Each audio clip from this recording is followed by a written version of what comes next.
Your reaction on the recent hike in fuel price, which is now being sold at 160 or 165 naira. 160.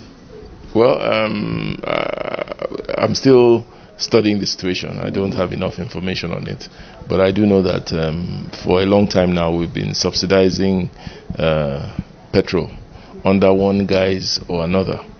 And I'm sure that given the COVID situation and the economic situation in the country, probably it has become difficult for the federal government to continue these subsidies. However, I need to study the situation more to understand exactly the justification for I think it's more of a deregulation or a partial deregulation of the fuel price.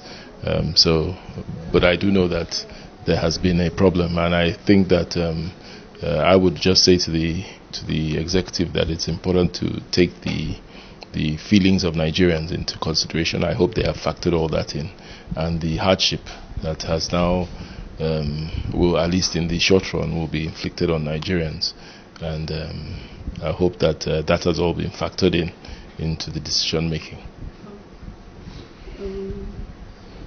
Do you think it's okay for the federal government to give bailouts to states to cushion the effects? Because we know definitely it's going to be serious effects. So well, I don't know about states, but for the human beings, to the Nigerians, it's important to cushion those effects of some of these increase in prices. Of course, you know that with an increase in the fuel prices, there will be a general increase in the price of probably everything in the country.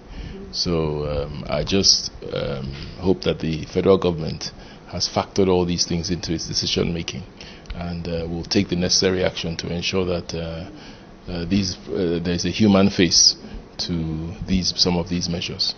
And when I say human face, I'm talking about the cost of living. Prices are going up and all that. And I've just said to you that with an increase in the price of petrol, price of almost everything is going to go up. So I hope that in taking that decision, the executive has considered all aspects of this and will bring in measures to ease the pain on the ordinary Nigerians. Sir, this about the federal something about this federal. Is it possible for the federal government? What? The refinery. Is it possible for the federal government to the what? Refinery. Okay. Is it possible for the federal government to push it out to the state or whatever? So well, again, you are going to. That's why I'm talking about. If you have to listen to my answers. Okay. I said that in doing these things, we hope that the federal government has factored all these issues in. Now, the issue of refineries, for instance, of course, if refineries are working and we have more refineries coming on stream, definitely you'll have more petroleum products and more petrol produced in-house. It will stop the importation of petrol and all that, and the hope is that the prices of fuel will come down. But that is in the medium term, because right now we don't have any refineries working. The ones that are being built haven't come on stream yet. So that's why I said in the short term, which is when this thing hits us, we hope that there are measures that are going to be taken to ease the pain on ordinary Nigerians. The Kama 2020, your opinion on this? Kama? Yeah. The Kama bill.